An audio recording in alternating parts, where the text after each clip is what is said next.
सगळ्यांनी ह्या निवडणुकीला गंभीर घेतलं पाहिजे. पुन्हा रामानं रावण मारला, लंकेत मारला का? बाणानं मारला. रावण लंकेत मेला आणि त्याला त्याचा आत्मा पुन्हा भरकटत आक्रोश येऊन पडला. आता कसं करायचं, मरायचं काय? इकडं रावण जन्माला आले, आमच्या उरावर बसली. आता आमच्यात कोण राम आहे? आम्ही आपल्या पाया पडत बसलूया. तरी रावण पुन्हा काही जन्माला घालू नका आणि आपल्या तालुक्याचं वाटोळ करू नका, एवढंच बोलतो आणि 2 शब्द संपवतो. निश्चितपणे फलटण शहर मतदानातून दाखवेल की कोणाची दहशत होती आणि कोणाला मुक्त करायचे फलटण ठरलं. विरोधकांना म्हणा डोळे आणि बुद्धी तपासून बघा. देशामध्ये काम करताना पहिल्या 10 खासदारांमध्ये या माड्याच्या खासदाराचं नाव येतं.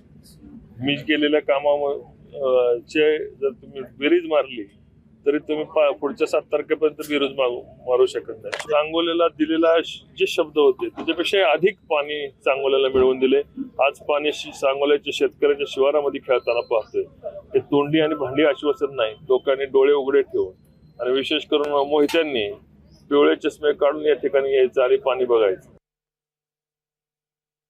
साहेब, जेव्हा अर्चनाताईंना चोरलेल्या घड्याळाची उमेदवारी जाहीर झाली, त्या भगवंताच्या मैदानावर आल्या.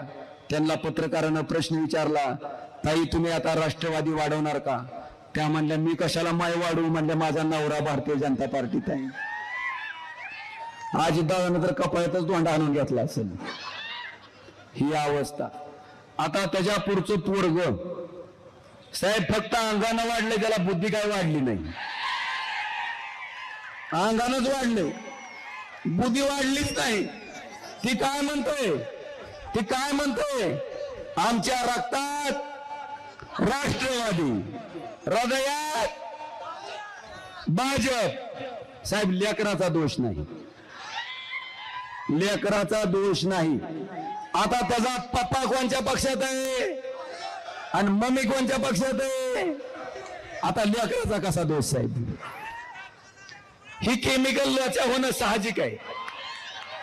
मम्मी एका पक्षात, पप्पा एका पक्षात. म्हणून त्यानं भाषण केलं ते योग्य आहे.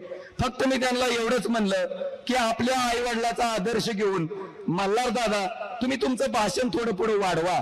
आता तुमची किडनी लिव्हर शिल्लक आहे, तर किडनीत काय करा, शिंदेगड घाला आणि लिव्हर मध्ये मनसे घाला. म्हणजे तुमच्या आई बाबा सारखं उद्या सकाळी उठून कोणत्याही पक्षात जायला रिकाम तुम्ही. ही विधानसभेची निवडणूक अजून 6 महिन्यावर आहे. खरं राजाराम राऊतची औलाद असेल, जळगाव ग्रामीण मध्ये उभा राहून दाखव. 4 मुंड्या चीत करून तुला जर आडवा केला नाही तर माझ्या बापाचं नाव लावणार नाही.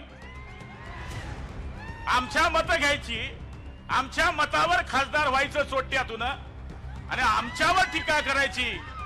अरे थोडीशी लायकी असेल, थोडी लाज असेल, थोडासा खार असेल तर राजीनामा दे. पण मला माहिती आहे आला की ते उपरनं असं करतो. तू काय बाळासाहेबाची स्टाईल करतो का? बाळासाहेबाच्या नखाची बरोबरी करू शकत नाही तुम्ही. योगायोगानं आमच्या 2 बहिणी उमेदवार आहे. तुला अक्कल तर पाहिजे. 100 मध्ये 50 महिलांची मतं असतात. यांच्या बैलांनी जरी मतं दिले राऊत तेरा क्या होगा रे. आज या ठिकाणी आमच्यावर टीका करून गेले. अरे लोकसभा चोला बहन कर आई है, गली गली मेरे भारत की वृंदावन कहलाई है. कह रही है धरती, कह रहा है गगन, वही गीत दोहराया है. कहो गर्व से हम हिंदू हैं, हिंदुस्तान हमारा है. एबीपी माझा, उघडा डोळे बघा नीट.